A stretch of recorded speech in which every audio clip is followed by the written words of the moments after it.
used to going on vacation and having Bandai announce some DLC or release some updates. It's a tradition at this point. I cannot take a vacation. But to revive Storm from the dead, that is a new low. That is unbelievable. Naruto Storm Connections didn't just get a new character this last week, it got a new patch, new game features, and the promise of more characters in the future. Or is it actually only one more character? I'm here to dispel some myths and quickly go through this update. This is bigger than Uchiha Nanashi. This is a sign that Storm is back, at least for another year. Which begs the question, why now? Bandai completely dropped this game ages ago, so what is going on here? Let's talk about it. The highlight of this update is obviously the new character, Uchiha Nanashi. If you don't know who she is, then you didn't play this game's original story mode, which is fine. But I actually like this character a lot, despite it being the easy trope of, hey, we found another lost Uchiha. I guess Itachi wasn't as talented as they said he was. And the character is actually free. In fact, everything in this update is free. They are not selling a new season or new DLC. It's all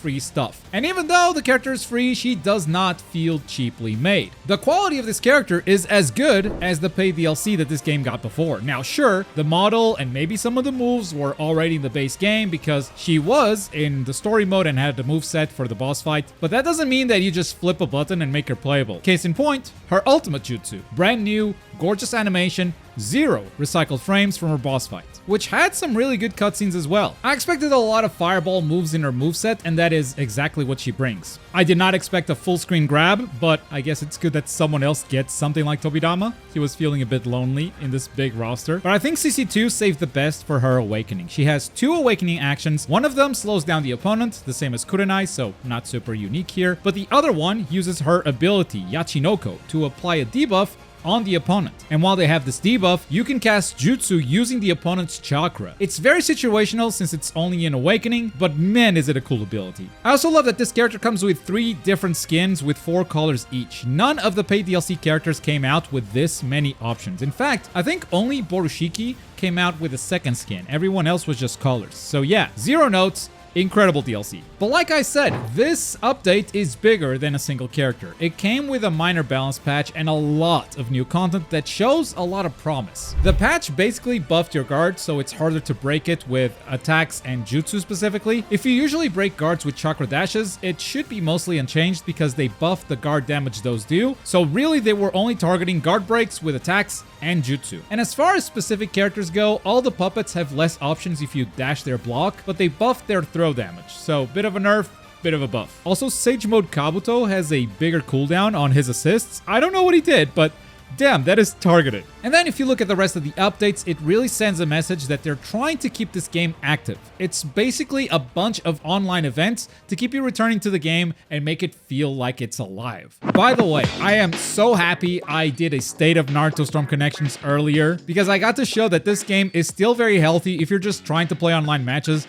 Most of the queues are under a minute. Most of the queues are actually under 30 seconds. And that was before these updates even happened, so yeah, I think Storm fans will take any crumb just to come back to their favorite game. But they're basically doing a lot of events like they did at launch. Ninja battles are back. These are the ones where the game asks you a question and your answer determines your team.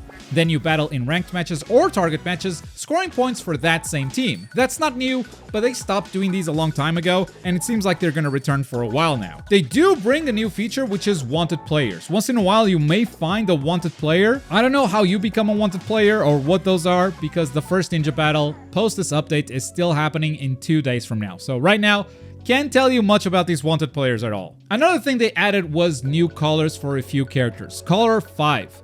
I checked and it's mostly the main characters for now. You know, Naruto, Sasuke, Sakura, Kakashi, Guy, Boruto, and a few others. So most of the characters don't have a color 5 yet, but this feels like the beginning. It feels like they're gonna add more of these over time. They also raised the proficiency cap along with a new reward at level 130. Proficiency is basically the experience you have with each character. The more you play them, the more they level up. And up until now, if you reach level 30, you got all of the rewards for that character, which would include stuff like customization accessories, poses, and cutting screenshots. Well, now there's a new item to unlock, which is a hat.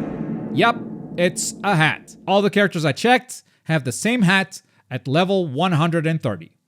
Yay. I know it's not the most exciting thing, but if you pair the raise in the proficiency cap with the new special challenge menu, you can see that there are a lot of new rewards to unlock. It's like they are building kind of an endless Naruto Storm here if you are a completionist gamer. If you're trying to unlock everything this game has to offer, you've got a lot of progression bars here to clear. Many of them are encouraging you to play different characters, to use accessories, and raise the proficiency on all of them to unlock some new titles. And getting these is easier if you play during these proficiency events, which boost your experience. Right now, there's a 5 times XP boost. After my first match with Nanashi, I immediately went from level 1 to 15. 5 matches in, I hit level 30. Something that took me almost 90 battles to do with Rock Lee. That doesn't feel like 5 times, bro. The math ain't mathing. And look, I know that to a lot of you, none of this sounds exciting. To me, it honestly doesn't sound exciting either, because at the end of the day, we're talking about a hat and some titles. Whatever. But after months of seeing nothing new in this game, this is a sign that things are moving, that things are perhaps being resurrected, and that's the most exciting part about all of these small updates that together tell a bigger story. But the biggest sign that they're keeping this game alive is thanks to the roadmap they have announced. This winter, we'll get more online features. I wonder what that is all about.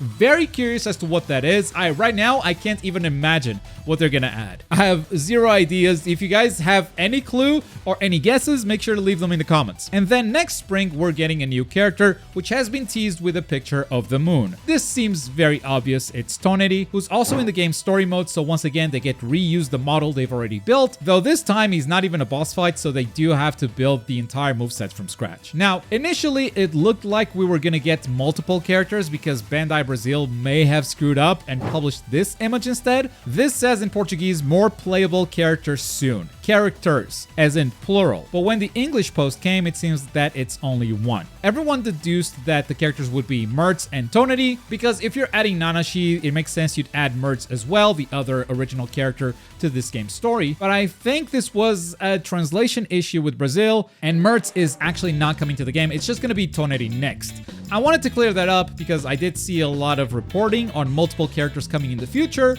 but not a lot of corrections out there. That said, why now? This game did not receive updates in more than a year, since February 2025. So what is going on? Well, the first thing you need to understand is that anime games don't just get updated for no reason. They don't get made just for the sake of selling copies. Anime games are sold to promote a license. In this case, to promote Naruto and Boruto. Without some big Naruto-Boruto event, none of this gets greenlit, and the big event this time around is the Naruto 25th anniversary. Naruto is finally gonna leave this weird limbo that's been on for a while. There's been a special 4 anime episode that's been in development for years. No one knows where the hell that is, but TV Tokyo has announced that it was going bigger than just a 4-episode special. They said they're doing new video content and new games, trying to start a new phase for Naruto. Before you get too excited though, remember that new games could just mean mobile gacha slop. There's also a card game coming out in 2027, so new games could literally mean anything. Obviously, you know I hope to see a new console game. And Naruto is coming back to New York Comic Con in October this year after a 9-year hiatus, and they said they are going to announce a new project. We don't know if it's going to be a new show, a new movie, or a new game, but something big is going down. Maybe we'll know more about it then. But we're getting off topic. This is why Storm is getting updated. And I think we have Hiroshi Matsuyama to thank for this. The CEO of CC2 is this game's strongest soldier. He's been behind the scenes trying to keep this game going for ages, and I think without him, even with this big 25th anniversary investment, Connections would have just been forgotten. So big shout out to the man himself. But that's gonna do it for today. Storm is back, at least for 2 more updates this winter and this spring. I'm definitely curious to know what they are gonna add to the online this winter. I really have no idea what it might be. If you guys got any clues or guesses, let me know in the comments down below. And as always, thank you very much for watching. My name is Globku, and I'll see you next time. Bye!